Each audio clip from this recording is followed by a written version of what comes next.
Capítulo 5.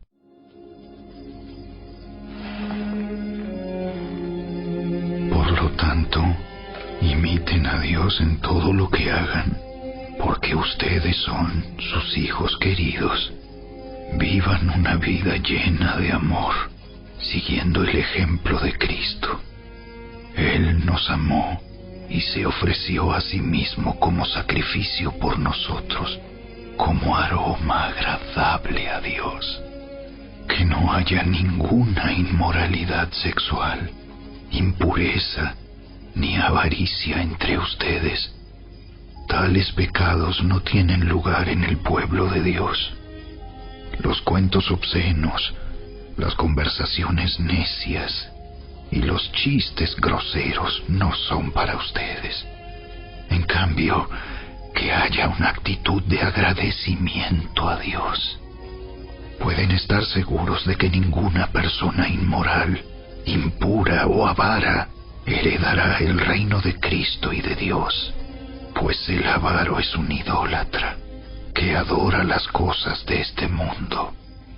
No se dejen engañar por los que tratan de justificar esos pecados, porque el enojo de Dios caerá sobre todos los que lo desobedecen.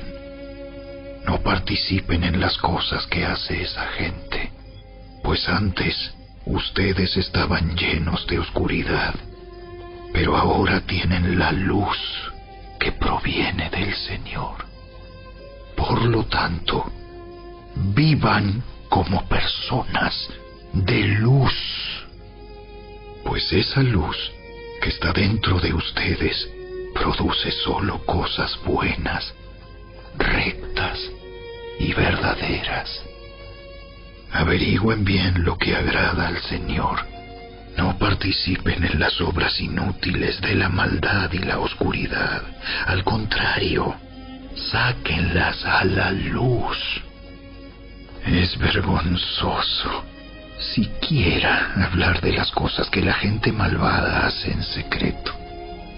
No obstante, sus malas intenciones se descubrirán cuando la luz las ilumine, porque la luz hace todo visible. Por eso se dice: despiértate, tú que duermes, levántate de los muertos, y Cristo te dará luz.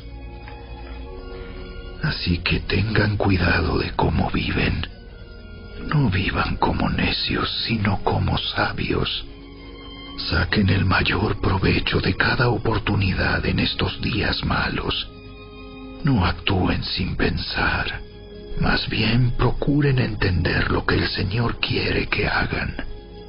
No se emborrachen con vino, porque eso les arruinará la vida. En cambio, sean llenos del Espíritu Santo, cantando salmos e himnos y canciones espirituales entre ustedes, y haciendo música al Señor en el corazón. Y den gracias por todo a Dios el Padre, en el nombre de nuestro Señor Jesucristo. Es más, sométanse unos a otros por reverencia a Cristo. Para las esposas, eso significa: sométase cada una a su marido como al Señor, porque el marido es la cabeza de su esposa, como Cristo es cabeza de la Iglesia. Él es el Salvador de su cuerpo, que es la Iglesia.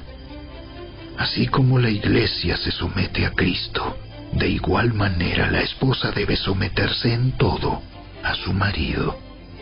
Para los maridos, eso significa: ame cada uno a su esposa, tal como Cristo amó a la Iglesia.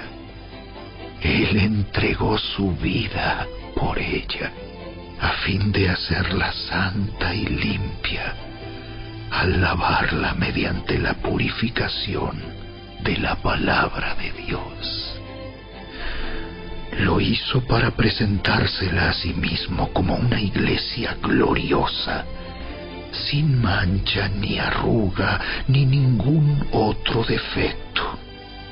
será en cambio santa e intachable. De la misma manera, el marido debe amar a su esposa como ama a su propio cuerpo, pues un hombre que ama a su esposa en realidad demuestra que se ama a sí mismo. Nadie odia su propio cuerpo, sino que lo alimenta y lo cuida, tal como Cristo lo hace por la Iglesia, y nosotros somos miembros de su cuerpo. Como dicen las Escrituras, el hombre deja a su padre y a su madre y se une a su esposa, y los dos se convierten en uno solo. Eso es un gran misterio, pero ilustra la manera en que Cristo y la Iglesia son uno. Por eso les repito, cada hombre debe amar a su esposa como se ama a sí mismo, y la esposa debe respetar a su marido.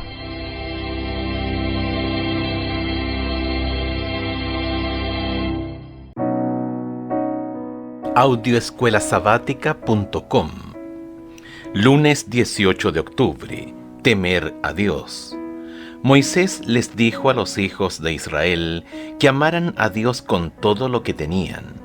Era un mandato. Sin embargo, pocos versículos antes, Moisés les dio otro mandato: que temas a Jehová tu Dios. Deuteronomio capítulo 6, verso 2. Escucha Deuteronomio capítulo 10, verso 12. ¿Qué dice este texto sobre el amor y el temor y cómo lo entendemos? Ahora pues, Israel, ¿qué pide Jehová tu Dios de ti? Sino que temas a Jehová tu Dios, que andes en todos sus caminos y que lo ames y sirvas a Jehová tu Dios con todo tu corazón y con toda tu alma. En un versículo se les dice que teman a Dios, en otro que lo amen, y en este versículo se les dicen que lo teman y lo amen al mismo tiempo.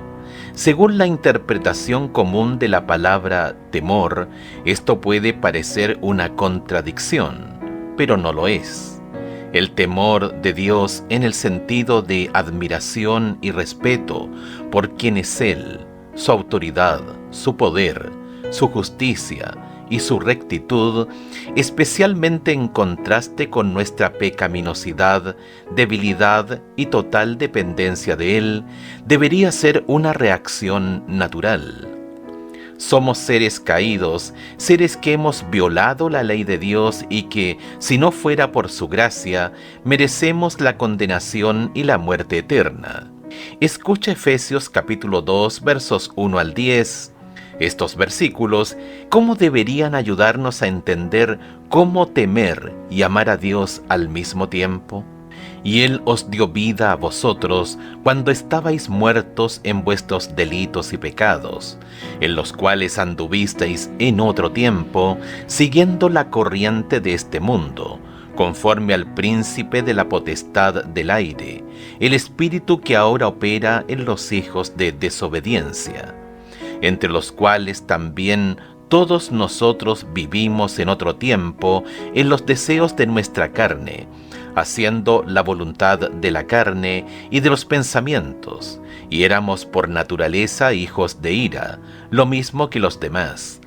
Pero Dios, que es rico en misericordia por su gran amor con que nos amó, aun estando nosotros muertos en pecados, nos dio vida juntamente con Cristo. Por gracia sois salvos, y juntamente con Él nos resucitó y asimismo nos hizo sentar en los lugares celestiales con Cristo Jesús, para mostrar en los siglos venideros las abundantes riquezas de su gracia en su bondad para con nosotros en Cristo Jesús. Porque por gracia sois salvos por medio de la fe, y esto no de vosotros, pues es don de Dios, no por obras para que nadie se gloríe. Porque somos hechura suya, creados en Cristo Jesús para buenas obras, las cuales Dios preparó de antemano para que anduviésemos en ellas. a pesar de que éramos hijos de ira. Por eso deberíamos temerle. Cristo murió por nosotros, y así nos dio una nueva vida en Él, que incluye librarnos del pecado y la condenación del pasado. Por eso debemos amarlo. Y así como esto se aplica a nosotros hoy, este mismo principio se aplicó al antiguo Israel. Habían sido cautivos en Egipto, condenados a la esclavitud y la opresión, y solo el amor de Dios por ellos y la misericordia hacia ellos fue lo que los guió a su gran redención. Acuérdate que fuisteis siervos en tierra de Egipto, y que Jehová tu Dios te sacó de allá. Deuteronomio capítulo 5, verso 15. No es de extrañar entonces que amen y teman a Dios al mismo tiempo. Y si ellos hicieron eso, ¿cuánto más deberíamos amarlo y temerlo nosotros al contar con la gran verdad de la muerte de Jesús en la cruz en nuestro favor? Escucha Apocalipsis capítulo 14, versos 6 y 7. ¿Cómo debemos entender que el mandamiento temed a Dios debe ser el primer mandamiento del mensaje del Señor para los últimos días al mundo? A la luz de lo que sabemos sobre lo que se avecina en el mundo, ¿por qué ese mandato tiene tanto sentido? Apocalipsis capítulo 14, versos 6 y 7. Vi volar por en medio del cielo a otro ángel que tenía el evangelio eterno para predicarlo a los moradores de la tierra, a toda nación, tribu, lengua y pueblo, diciendo a gran voz: temed a Dios y dadle gloria, porque la hora de su juicio ha llegado, y adorad a aquel que hizo el cielo y la tierra, el mar y las fuentes de las aguas.